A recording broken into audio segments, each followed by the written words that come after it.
let me introduce myself. My name is Shovy Nuril Laily. My ID number is T20196077. In this opportunity, I would like to share about translation and interpreting by Jacob Nida. So before that, please like, comment, and subscribe my channel.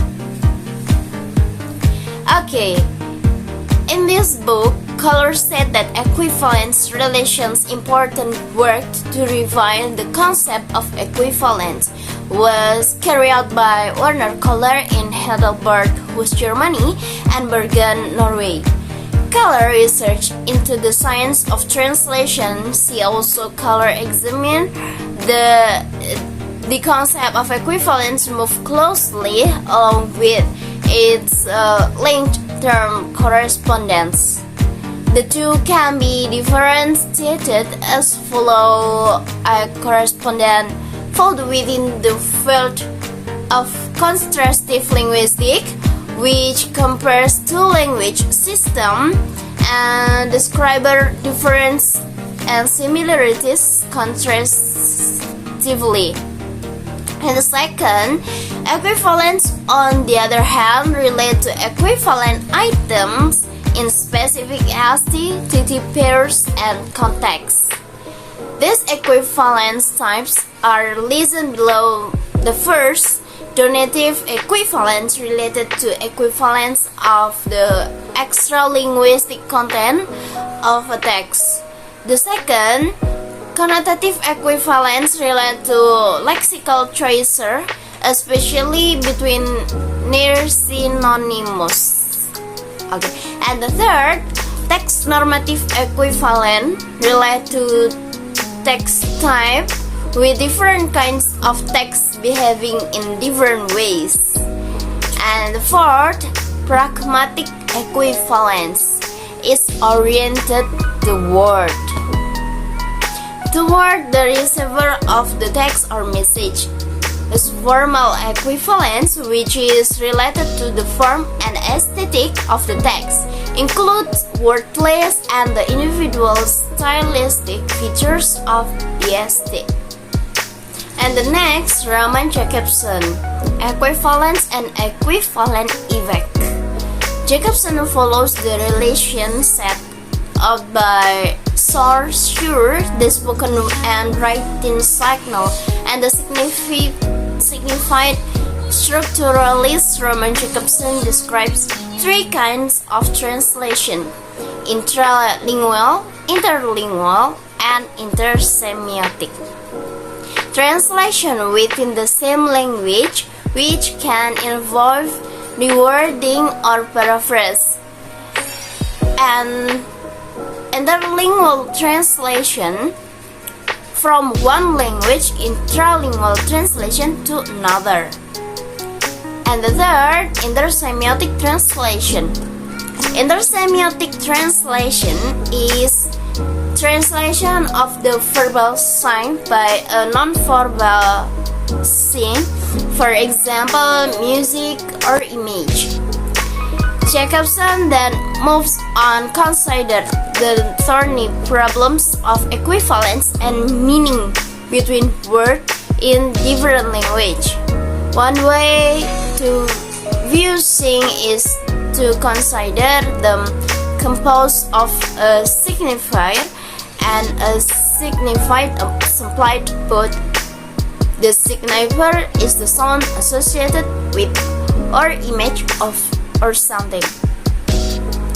The signified is the idea or concept of thing in Jacobson's description.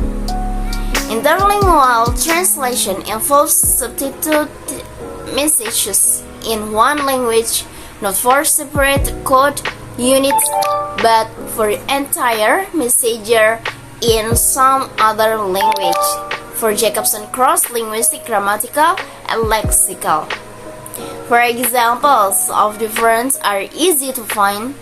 They occur at the first, the level of gender. House is feminine in Romance language, neither in German and English. Honey is masculine in French, German in Italian feminine in Spanish, nature in English. And the second, the level of aspect. In Russian, the verb morphology varies according to whether the action has been completed or not. And the third, the level of semantic fields. The German Gewister is normally explicated in English as brothers and sisters, and the English children, the statement "I have two children" is translated as the gender specific, and Spanish if both children are female. And the next, there is Peter Newmark.